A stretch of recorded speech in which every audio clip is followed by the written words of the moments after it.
এখন এসেছি এই গাছটিতে আমরা আপনাদের সাথে নিয়ে আমরা একটু গুনবো। দেখুন ১ ২ ৩ ৪ ৫ ৬ ৭ ৮ ৯ ১০ ১১ ১২ ১৩ ১৪ ১৫ ১৬ ১৭ ১৮ ১৯ ২০ ২১ ২২। প্রিয় দর্শক দেখুন এই গাছটিতে আমরা ২২টি শাখারের চারা আমরা গণনা করলাম। গত বছর আমরা এই গাছ থেকে আরও ৯টি চারা অর্থাৎ এই শাখারের চারা সংগ্রহ করেছি। তাহলে ৯ আর ২২ অর্থাৎ আপনার ৩১টা চারা আমরা কিন্তু এই গাছ থেকে আমরা টোটাল পাইলাম। আপনাদের ইতিপূর্বে আমরা বলেছি যে কেউ যদি সৌদি খেজুরের বাগান করে তাহলে আপনার একটি বাগান করার ৫-৬ বছরের মাথায় যেয়ে তিনি যে পরিমাণ টাকা ইনভেস্ট করবেন এবং যে পরিমাণ শাখারের চারা পাবেন তাতে বিক্রি করলে ইনভেস্টের টাকা এবং জমির যে মূল্য আছে তা টোটালটাই রিটার্ন চলে আসে শুধু এই শাখারের চারাগুলো বিক্রির মাধ্যমে। আর একটা গাছ সাধারণত ১০০ থেকে ১৫০ বছর পর্যন্ত ফল দিয়ে থাকে। আমরা ফল তো নিয়মিত পাবই, পাশাপাশি দেখেন যে ৫-৬ বছরের মাথায় কিন্তু আমরা আমাদের ইনভেস্ট এবং জমিতে যে মূল্য যা আছে টোটালটা কিন্তু আমরা ফেরত পেয়ে যাব। এটা একেবারে বাস্তবতার আলোকে আপনাদেরকে দেখাইছি। দর্শক আমরা এরপরে আপনাদেরকে আরেকটা গাছের সাথে নিয়ে যাব যে ওখানে আমরা গত বছর প্রায় ওই গাছটি থেকে ১২টি চারা আমরা সংগ্রহ করেছিলাম দুইবারে। আর এই বছর আরও কি পরিমাণ চারা আছে সবগুলো চারাই কিন্তু আমাদের কলম করে নেওয়ার মতো উপযোগী। চলুন দর্শক আমরা ওই গাছটি, প্রিয় দর্শক আমরা সেই গাছটির পাশে চলে আসলাম। আপনারা দেখেন আমরা প্রতিটি কলম এই গাছটিতে এখন কিন্তু সংগ্রহ করার জন্য উপযোগী রয়েছে। আপনারা যদি আমরা কাছে একেবারেই ক্লোজ করে দেখাই, দেখেন এই পাশের যে কলমটি দেখতেছেন এই কলমটিতে দেখেন নিচ দিয়ে শিকড় বের হয়ে আসছে, আরও শিকড় এদিক দিয়ে বের হয়ে আসতেছে। আর এই গাছটিতে লক্ষ্য করুন যে এই পাশ দিয়ে চারিদিকে প্রায় আরও ৮টি হৃষ্টপুষ্ট শাখারের চারা রয়েছে। দর্শক আমি টোটালে গত বছর আমি ১২টা সংগ্রহ করেছি। এই মুহূর্তে এই গাছটিতে ৮টি শাখারের চারা রয়েছে। মোট ২০টি চারা আমি এই গাছ থেকে পেয়েছি। দেখুন উপরে খেজুরও ধরে আসছে, খেজুরগুলো দেখেন যে কালার চলে আসছে। টোটালে ৩-৪টা বাঁধা আছে এই গাছটিতে।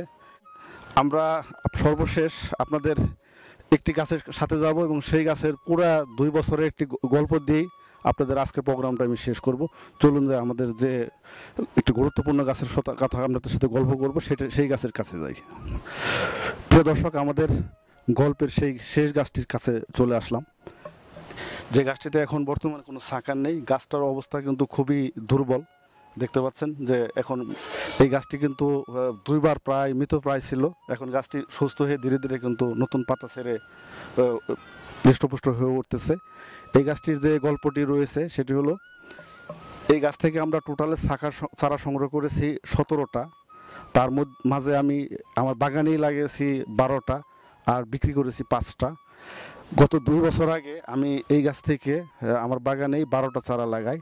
বর্তমানে যে ১২টি শাখারের বা কলমের চারা লাগিয়েছিলাম সেগুলোতে বর্তমানে ১০০-র উপরে আবার সবগুলোতে কলম চারা চলে আসছে। জাস্ট এটার পাশে যে গাছটি রাখা আছে আপনারা দেখেন এই গাছটির চারিদিকে কি পরিমাণ কলম চারা চলে আসছে।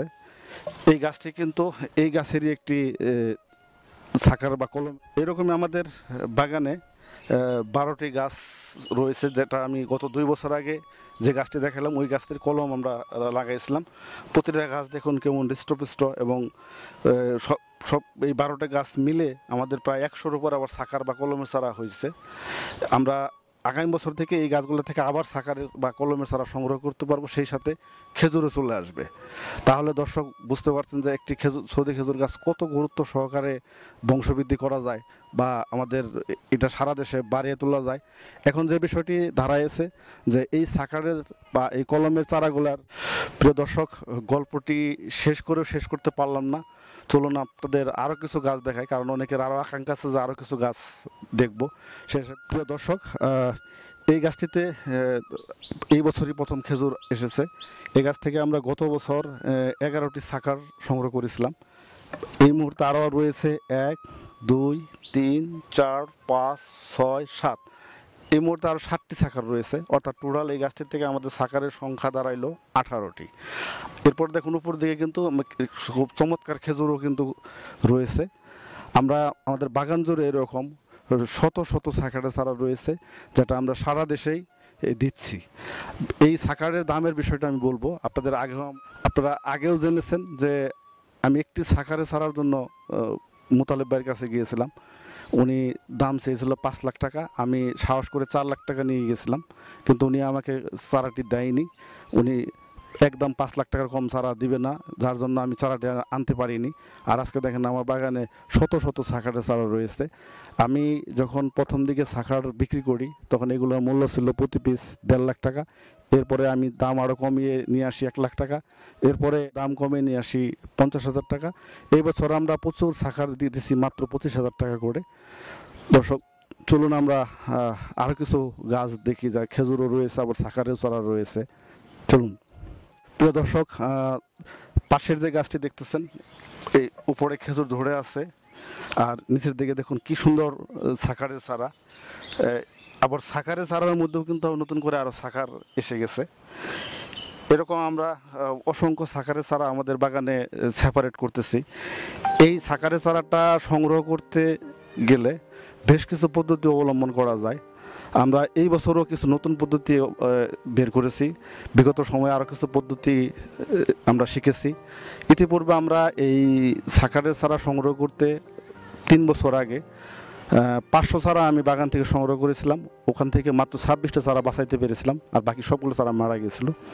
আর বর্তমানে আমি যে চারাটাই এখন কলম বা সাকার হিসাবে সংগ্রহ করি, ইনশাল্লাহ খুব সুন্দরভাবে হয়ে যায়। আপনাদের আমি আরও কিছু গাছ দেখাবো কিভাবে আমি সাকারের কলমগুলো সংগ্রহ করে বা চারাগুলো সংগ্রহ করে আমি সেগুলোকে সুস্থ সবল করে তুলি। চলুন প্রিয় দর্শক, আমরা কিভাবে কলম করি সেই জিনিসটা আপনাদেরকে দেখাবো। দেখুন এই গাছটিতে একটি কলম করা আছে, যেটা আমরা মাটির মধ্যে না, গাছের উপরে থেকে যে চারাগুলো হয়, 1 মাস প্লাস হয়েছে কলমটা আমরা করেছি। দেখুন এই গাছটিতে অলরেডি কিন্তু শিকড় বের হচ্ছে, আপনারা একেবারে দেখতে পারতেছেন, নির্দিত বের হয়ে আসছে। আবার এই যেটা কলম বেঁধেছি এখানে কিন্তু শিকড় হয়ে আসতেছে। দর্শক এছাড়াও আরও কিছু পদ্ধতি আমরা অবলম্বন করি, চলুন আপনাদেরকে আমরা প্রিয় দর্শক বন্ধু, আমরা দেখুন এই মুহূর্তে এই যে গাছটি দেখতেছেন, এই গাছ থেকে আমরা 1.5 মাস আগে বিশেষ পদ্ধতি, সেই পদ্ধতিটা আমি একটু বলি। যে চারাটি ছিল ওর নিচে থেকে মাটি সরিয়ে দিয়েছিলাম, শিকড়গুলো কেটে দিয়েছিলাম। নতুন শিকড় যখন মুভ করতেছিল ওই মুহূর্তে আমরা চারাটাকে কেটে পাশেই আমরা লাগিয়েছি। আপনারা এই যে দেখুন এই পাশেই আমরা লাগিয়েছি, গাছটা মাত্র লেগে উঠেছে, নতুন পাতা কিন্তু বের হয়ে আসতেছে। আবার এই গাছটিতে দেখুন 2 পাশ দিয়ে 2টি সাকার রয়েছে, এই পাশে একটি দেখতেছেন, উল্টা পাশে আরেকটি রয়েছে। আমরা এইভাবে যখন আমরা একটা চারা সারা দেশে দিতে যাই বা কাউকে দিতে যাই, সেই ক্ষেত্রে যখন একটি চারা আমরা সারা দেশে দিতে চাই, শতভাগ নিশ্চিত হয়ে আমরা এইভাবে চারাগুলো সবার হাতে উঠিয়ে দিই। তো দর্শক বন্ধুরা, আশা করতেছি ধীরে ধীরে এই সাকারের চারাগুলো আরও কিছু দাম কমে আসবে, কারণ হলো খুব দ্রুত যে কমে যাবে সেই আশা করাটা ভুল, আমরা পর্যায়ক্রমে কমে নিয়ে আসতেছি।